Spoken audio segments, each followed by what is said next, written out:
Assalamualaikum warahmatullahi wabarakatuh. Yang terhormat Bapak Dr. Insinyur Wiwit Agus Rianto, Eskom Mkom IPM ASEAN Eng, selaku dosen pengampu mata kuliah pemrograman web. Perkenalkan, saya Imratu Solihah dengan NIM 202453101. Di sini saya akan mempresentasikan dan juga demonstrasi terkait aplikasi berbasis web yang telah saya kembangkan. Di sini saya membuat sebuah proyek bernama e-market. E-market adalah sebuah sistem informasi manajemen minimarket yang mengelola arus barang masuk sampai barang keluar. Nanti juga akan ada fitur untuk otomatisasi laporan dan juga peringatan jika ada stok kritis. Kemudian juga ada fitur untuk backup dan restore. Untuk lebih jelasnya akan saya demonstrasikan langsung untuk aplikasinya. Oh iya, sebelumnya untuk database e-market sendiri itu ada beberapa tabel. Untuk database-nya saya juga namai dengan nama e-market. Kemudian ada tabel backup log untuk mencatat setiap backup yang dilakukan. Kemudian ada tabel barang untuk mencatat seluruh barang, seluruh data barang dari barang masuk atau barang keluar. Kemudian ada barang masuk ini untuk pendataan penerimaan barang dari supplier. Kemudian ada tabel detail penjualan. Ini nanti terkait dengan tabel penjualan. Ini untuk nantinya fitur yang akan digunakan oleh kasir. Kemudian ada tabel kategori, tabel log aktivitas dan mutasi stok. Ini untuk mencatat setiap riwayat transaksi. Kemudian ada tabel role permission, ini untuk pembatasan hak akses tiap user. Untuk sistem e-market sendiri nanti akan ada 4 role atau 4 user utama, yaitu ada admin, kasir, gudang, dan juga manajer. Kemudian selain itu ada tabel supplier dan juga tabel user. Baik, langsung saja kita demonstrasikan aplikasinya. Tadi ada 4 user ya, kita login dulu dari user admin. Kita masukkan untuk user admin @gmail.com, kemudian passwordnya itu admin 123. Di sini kita bisa menampilkan passwordnya. Untuk halaman loginnya, kita klik login. Nah, untuk user admin ini atau super admin, dia bisa mengakses semua fitur dalam aplikasi e-market. Ada menu dashboard, menu master data supplier, kategori barang, kemudian ada transaksi penjualan, transaksi penerimaan barang, transaksi mutasi stok. Ada laporan juga dari laporan penjualan, laporan stok barang, dan juga laporan laba rugi, dan juga pengaturan manajemen user dan backup database. Kita mulai dari dashboard. Menu dashboard ini nanti akan ada ucapan selamat datang administrator sistem, ada login sebagai admin. Kalau di sisi admin ini nanti di sini akan ada pengeringatan jika terdapat barang dengan stok kritis. Di sini kita juga bisa melihat detailnya. Ini untuk detail barang dengan stok kritis akan menampilkan total stok kritis, stok habis, dan juga kategori yang terpengaruh. Dan di bawahnya ada tabel untuk informasi barang dengan stok kritis. Kita next kembali ke menu dashboard. Ini nanti akan menampilkan dashboard analitis ya. Ada ringkasan omset hari ini, laba bulan ini, transaksi hari ini, stok kritis, total barang, total supplier, stok habis, dan total user. Dan di bawahnya lagi ada grafik untuk penjualan bulanan dan barang terlaris. Nah, next ke menu selanjutnya untuk supplier. Untuk supplier ini ada proses CRUD, ada proses menambah supplier, mengedit, dan juga menghapus. Ini ditampilkan untuk tabel supplier, ada kode, nama supplier, kontak, telepon, alamat, dan aksi. Coba kita tambahkan suppliernya. Kita coba tambahkan suppliernya. Ini sudah ada 21 sampai kode 21. Kita tambahkan untuk supplier nomor 001. Supplier 001 dengan nama PT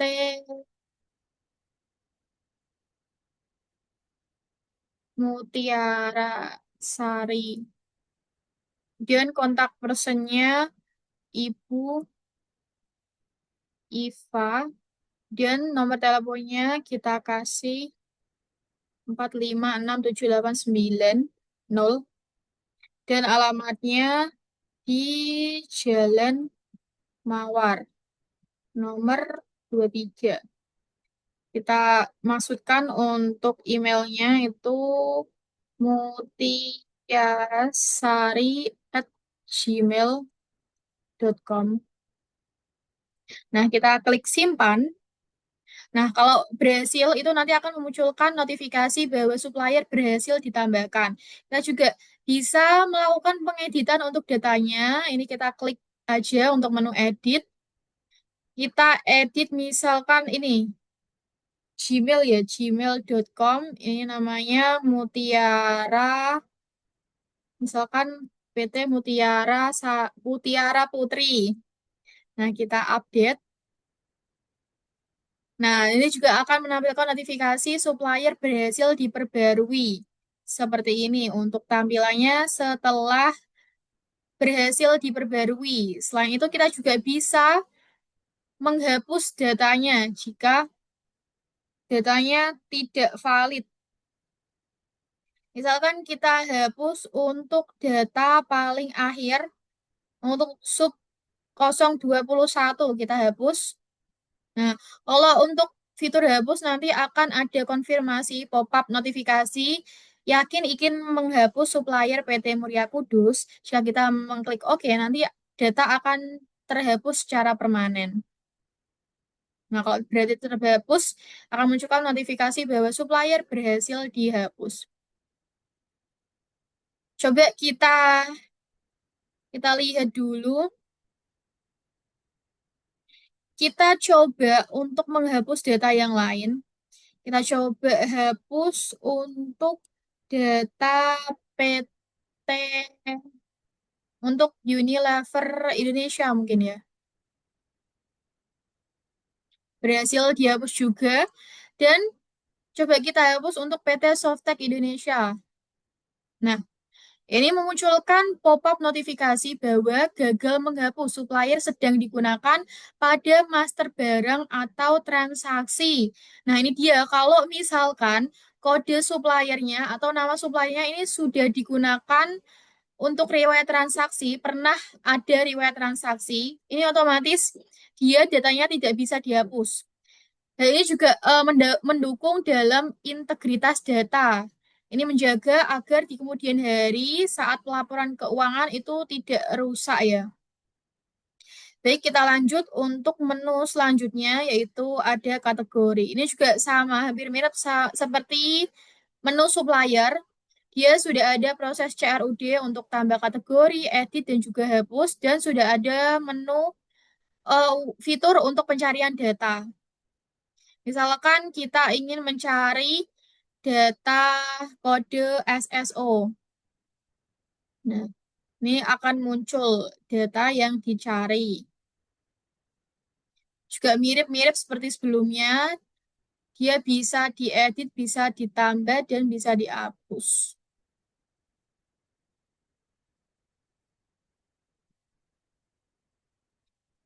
Kalau untuk yang menu kategori itu ada kode, nama kategori, deskripsi, dan aksi. Misalkan kita tambahkan untuk kategori apa ya? SPR. Kita tambahkan untuk kategori SPR, kode untuk kategori SPR namanya itu spare part. Nah, deskripsinya itu ban, velg, dan jenisnya. Kita simpan. Nah, kategori berhasil ditambahkan sama seperti pada menu supplier. Dan juga bisa menghapus dan juga mengedit. Kita next untuk menu selanjutnya. Ada untuk master data barang. Ini juga sama seperti master data supplier dan kategori. Dia sudah ada proses CRUD untuk menambah barang, mengedit barang, dan juga menghapus. Di sini coba kita hapus untuk susu bendera kental manis. Kita coba hapus. Oh, kita edit dulu. Coba kita edit. Menu edit ini dia akan kelihatan semuanya dari kode barang, nama barang, kategori, supplier, harga beli, harga jual, stok, dan juga stok minimum. Ini untuk stok yang stok real time-nya. Kalau yang ini itu untuk stok minimalnya. Kita coba edit stoknya, misalkan stoknya 7. Kita update. Nah, karena tadi stok minimalnya adalah 10, ketika stoknya diganti menjadi 7, itu nanti otomatis warnanya akan berwarna merah. Ini merupakan tanda peringatan bahwa dia termasuk dalam stok kritis. Kita coba cek ke menu dashboard. Nah, ini dia bertambah. Tadi sebelumnya ada satu barang dengan stok kritis, dia sudah bertambah menjadi 2 barang. Kita pastikan, nah ini untuk susu bendera kental manis sudah tertambah sebagai stok kritis. Baik, kita lanjut untuk menu barang. Kita coba hapus untuk kode SSO 003 susu bendera kental manis. Nah, kalau dihapus, dia sudah ada peringatan, sudah ada notifikasi bahwa barang berhasil dihapus secara permanen. Next, kita lanjut untuk menu transaksi penjualan. Transaksi penjualan ini khususnya dia dipakai untuk fitur untuk user kasir ya. Tapi untuk admin dia masih bisa untuk melihat seluruh seluruh fiturnya. Ini misalkan ini nanti kita demonstrasikan untuk user kasir. Kemudian ada ada transaksi penerimaan barang. Nah, ini yang dilakukan oleh user gudang. Ini digunakan oleh pengguna untuk peran gudang. Nanti akan ada pemilihan supplier, barang, harga beli satuan, dan juga jumlah masuk. Nanti kita akan demonstrasikan untuk user gudang. Kemudian ada mutasi stok. Mutasi stok ini akan menampilkan total mutasi, barang terlibat, total masuk, dan total keluar. Ini sebelumnya sudah ada mutasi stok, sudah ada riwayat stok, perubahan stok. Kalau warna merah itu artinya barang keluar, pengurangan stok dari penjualan ke pelanggan, dan barang rusak atau hilang. Kalau warnanya hijau, ini warna hijau itu untuk penambahan stok masuk dari pembelian supplier. Kemudian kalau warnanya kuning itu untuk penyesuaian stok karena koreksi stok selisih atau opnam barang. Ini untuk detailnya. Di sini juga sudah ada menu, sudah ada fitur untuk mencari barang, termasuk jenisnya dan tanggalnya. Misalkan kita cari untuk nama barang Aqua, langsung aja kita filter, langsung akan munculkan semua mutasi stok untuk barang Aqua. Seperti ini. Next, kita lanjut untuk laporan. Menu laporan, ada laporan penjualan dan laporan stok barang. Pada laporan penjualan, ini nanti akan ada filter laporan. Misalkan kita filter Juni, dari bulan Juni sampai pada sampai pada tanggal 30 Juni. Seperti ini kita tampilkan. Nah, otomatis total pendapatannya akan diakumulasi sesuai dengan periode laporan bulan Juni. seperti ini dan akan menampilkan total transaksi yang terjadi pada bulan Juni. Ini untuk detail transaksi penjualan. Ada nomor, waktu transaksi, kode nota, kasir, total belanja, dan aksi. Kalau untuk aksinya, ini dia ada fitur untuk melihat struk. Coba kita lihat untuk menu lihat struk. Nah, ini akan ada detail struk pembelian pada saat transaksi. Ini juga bisa dicetak, bisa langsung dicetak. Dan kita lanjut untuk, oh iya, ini juga untuk laporan bisa dicetak. Ini ada menu untuk mencetak laporannya. Misalkan tadi kita cetak untuk periode bulan Juni akan menampilkan data seperti ini. Next, kita lanjut untuk laporan stok barang. Laporan stok barang ini juga sama, dia ada periodenya. Misalkan kita pilih untuk periode bulan Juni lagi. Bulan Juni tanggal 1 sampai tanggal 30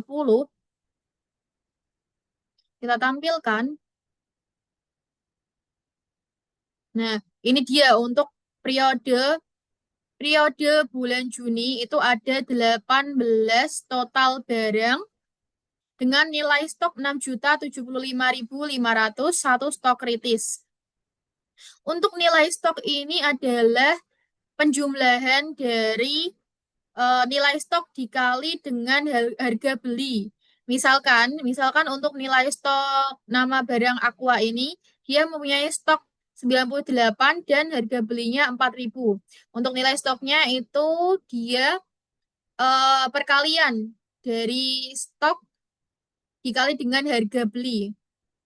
Jumlahnya jadi 392.000 dan semuanya untuk total barangnya ini nanti akan dijumlahkan untuk nilai stok periode bulan Juni. Seperti ini. Ini juga sudah ada statusnya, status aman untuk stok yang masih aman dan stok kritis akan berwarna merah seperti ini. Juga sudah bisa untuk dicetak laporan stok barang seperti ini untuk tampilan laporan stok barang. Next, kita lanjut untuk laporan laba rugi. Laba rugi itu juga sama, mirip seperti yang laporan stok barang. Untuk laporan laba rugi itu menampilkan ringkasan total omset sesuai periodenya. Misalkan kita pilih untuk periode bulan Juni lagi, bulan Juni, dan juga di tanggal 30 periode bulan Juni. Kita tampilkan. Nah, ini untuk laporan laba ruginya, ringkasannya itu total omsetnya sebesar 3.277 dengan total HPP 894.000, laba kotor 2.383.000 dan marginnya 72,72%. Ini untuk detail laba per harinya seperti ini. Dan di bawahnya ada top 5 barang paling menguntungkan untuk periode bulan Juni. Dan paling bawah ada ringkasan untuk total transaksi, total periode, rata-rata omset per transaksi, dan rata-rata laba per hari. Juga sudah bisa untuk dicetak. Untuk tampilan pada laporan laba rugi. Next, kita lanjut ke pengaturan. Ada manajemen user dan backup database. Untuk manajemen user, itu juga sama. Dia ada proses CRUD, bisa menambah user, mengedit, dan juga menghapus. Misalkan kita tambahkan untuk role kasir. Kita tambahkan untuk kasir 1. Username-nya kasir 1 gmail.com, kemudian passwordnya kasir 1. Role-nya kita pilih untuk kasir, kita simpan. Oh, passwordnya minimal 8 karakter. Tadi belum ada 8 karakter ya, misalkan kita ketiknya eh, kasir, kasir 11111. Kita pilih role-nya lagi untuk kasir dan ini untuk kasir 1 @gmail.com dan namanya Kasir 1. Kita simpan. Nah, ini sudah bisa. Akan munculkan pop-up notifikasi bahwa user kasir1@gmail.com berhasil ditambahkan. Kita juga bisa mengedit datanya. Misalkan kita edit datanya untuk kasir, untuk passwordnya itu 111111111. Kita update. Nah, untuk user kasir1@gmail.com berhasil diperbarui. Dan juga sudah bisa menghapus untuk datanya. Kalau kita hapus akan ada notifikasi, apakah Anda yakin akan menghapus data user ini? Peringatan data akan dihapus secara permanen. Ini untuk mencegah jika seandainya user tidak sengaja mengklik fitur hapus data. Kita hapus saja untuk kasih 1.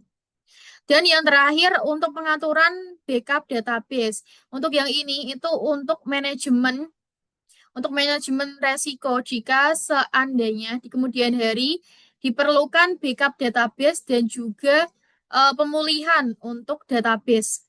Misalkan di kemudian hari datanya rusak atau sistemnya rusak dikarenakan database-nya, itu kita bisa melakukan pemulihan dengan cara restore. Misalkan kita backup sekarang, kita klik OK. Nah, akan memunculkan eh, notifikasi backup berhasil dibuat. Filenya bernama eMarket Backup 2026-0701. Misalkan kita ingin memulihkan database-nya, kita pilih tadi yang file backup. Ini untuk file terbaru ya. Kita klik restore, data saat ini akan tertimpa sepenuhnya. Kita restore, dan ini pasti ada peringatan bahaya seperti ini. Proses restore ini akan menghapus semua data saat ini dan menggantinya dengan data dari file backup. Apakah Anda 100% yakin ingin melanjutkan? Karena tadi backup terbaru adalah file data saat ini, jadi kalau kita kita restore juga dia tidak berpengaruh ya. Seperti itu. Oh iya, tadi untuk riwayat backupnya akan muncul di sini. Untuk backupnya muncul di sini. Tadi yang aku klik yang yang sebelumnya berarti. Baik, kita lanjut untuk fitur di dashboard apa ya? Untuk di dashboard kita logout dulu. Tadi sudah dari sisi admin, kita lanjut untuk sisi manager. Manager 123. Kita login. Nah, nah, bedaan untuk hak akses manager itu dia cuma tampil untuk menu dashboard, master data, dan juga transaksi. Kalau untuk transaksi ini dia perbedaan dari sisi admin, dia tidak ada untuk fitur penjualan dan dia sudah ada untuk fitur laporan. Semua laporan lengkap dari laporan penjualan, laporan stok barang, dan laporan laba rugi. Dan untuk sisi manajer, dia tidak ada pengaturan manajemen user dan backup restore. Nah, untuk dashboard dari sisi manajer, seperti ini dashboardnya. Tadi karena pada proses restore sebelumnya, saya menggunakan file database backup tadi pagi ya sebelumnya. Jadi dia kembali lagi untuk stoknya. Stok kritisnya itu satu barang. Dia kembali ke database sebelum diubah.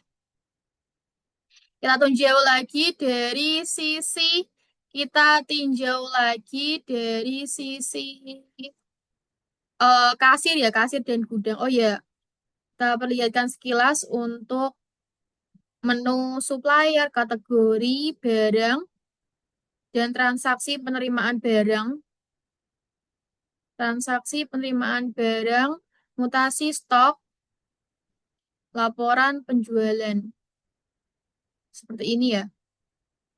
Sama, seperti dari sisi admin. Kita log out, kita pindah untuk sisi kasir, kasir@gmail.com, masukkan passwordnya, kita login. Nah, kalau untuk dari sisi kasir itu dia cuma menampilkan menu dashboard dan penjualan. Untuk dashboardnya dia cuma menampilkan transaksi hari ini dan barang terlaris. Untuk 5 barang terlaris. Dan untuk menu penjualannya, dia sama seperti sisi admin. Kita bisa menambahkan barangnya. Misalkan kita klik Aqua, itu akan memunculkan keranjang seperti ini. Kalau kita klik 2 kali akan otomatis menambah stok, menambah jumlah barangnya. Kita juga bisa menambah dan mengurangi jumlahnya lewat menu keranjang langsung. Misalkan kita ambil 5 dan kita tambahkan lagi untuk kecap, kacang, biore. Kita juga langsung bisa untuk menghapus barangnya. Kita klik icon sampah.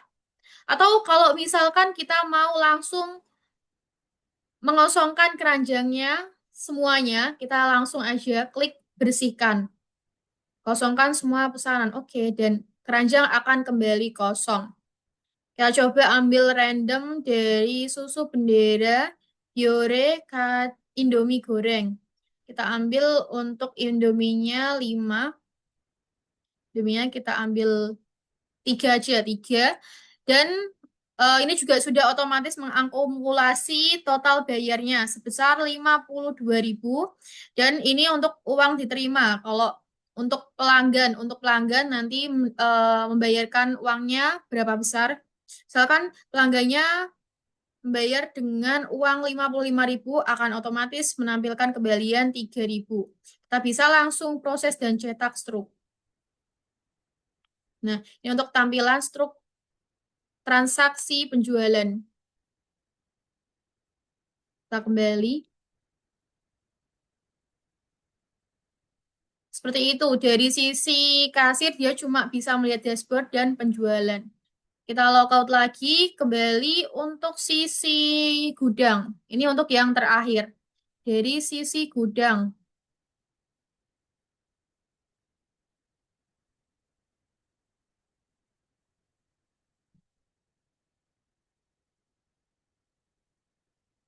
Nah, kalau dari sisi gudang dia cuma ada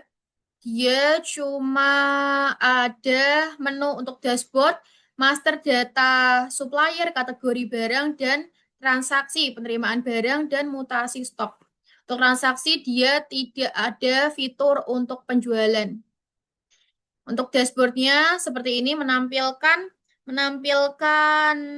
peringatan juga untuk stok kritis dan menampilkan dashboard analisis untuk stok kritis, total barang, total supplier, dan stok habis.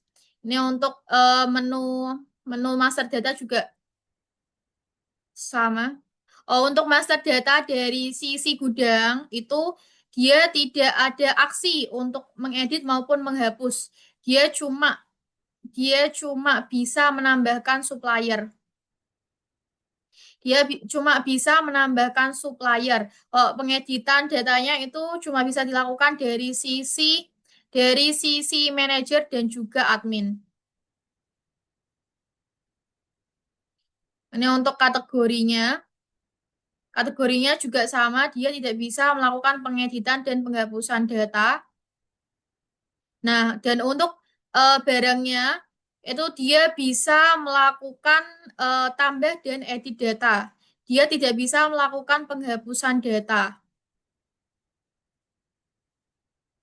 Dan ini untuk transaksi penerimaan barang dari sisi gudang itu bisa mendapatkan full akses untuk riwayat penerimaan barang. Ini misalkan kita pilih suppliernya Aqua Golden, pilih barangnya Aqua, kita harga beli satuannya ini otomatis akan muncul sesuai dengan harga beli pada transaksi sebelumnya. Misalkan pada transaksi saat ini harga belinya berubah, itu masih bisa untuk diedit. Misalkan kita ganti dengan 5.000, jumlah masuknya jumlah masuknya kita tambahkan 20. Kita simpan. Nah, akan munculkan notifikasi transaksi penerimaan berhasil stok ditambahkan. Seperti ini. Ini akan memunculkan riwayat penerimaan barang. Itu ada ref dan waktu, barang dan supplier, KTY itu untuk jumlah stoknya, total nilai, dan aksi. Nah, untuk aksi kita bisa melakukan pengeditan dari sisi gudang. Untuk pengeditan itu cuma bisa diedit untuk supplier, harga beli, dan jumlah masuk. Untuk nama barangnya tidak bisa diedit. Jika eh, terdapat kesalahan dalam memilih barang, itu opsinya harus langsung hapus transaksinya. Transaksi penerimaan barang. Misalkan kita update lagi kembali menjadi 4.000, kita update data.